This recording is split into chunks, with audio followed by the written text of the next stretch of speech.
एक घर में सिर्फ एक फेज से आराम से काम चल जाता है, लेकिन फैक्ट्री और बड़े इंडस्ट्रियल प्लांट में 3 फेज की ज़रूरत क्यों पड़ती है?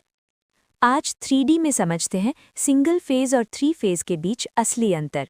सिंगल फेज में सिर्फ एक एसी वेव होती है, यानी एक फेज और एक न्यूट्रल से पूरी सप्लाई दी जाती है।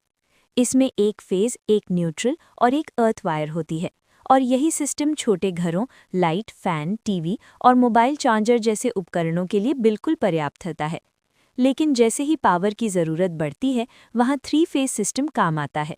3 फेज में 3 अलग-अलग एसी वेव होती हैं जो 120 डिग्री के अंतर से चलती हैं, और इन्हें आर, वाई और बी फेज कहा जाता है।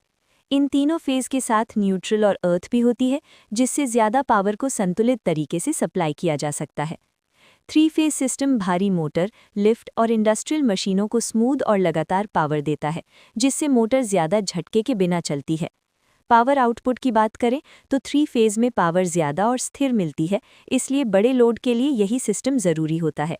एफिशिएंसी के मामले में भी 3 फेज ज़्यादा एफिशिएंट और कम लॉस वाली सप्लाई देता है।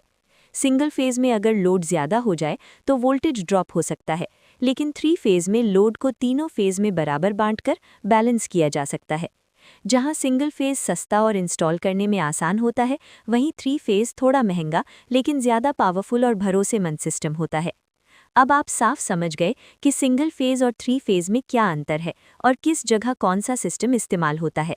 अगर आप ऐसे ही 3D में इलेक्ट्रिकल और पावर सिस्टम को आसान और मज़ेदार तरीके से सीखना चाहते हैं, तो इलेक्ट्रिकल वर्ल्ड चैनल को अभी सब्सक्राइब करें।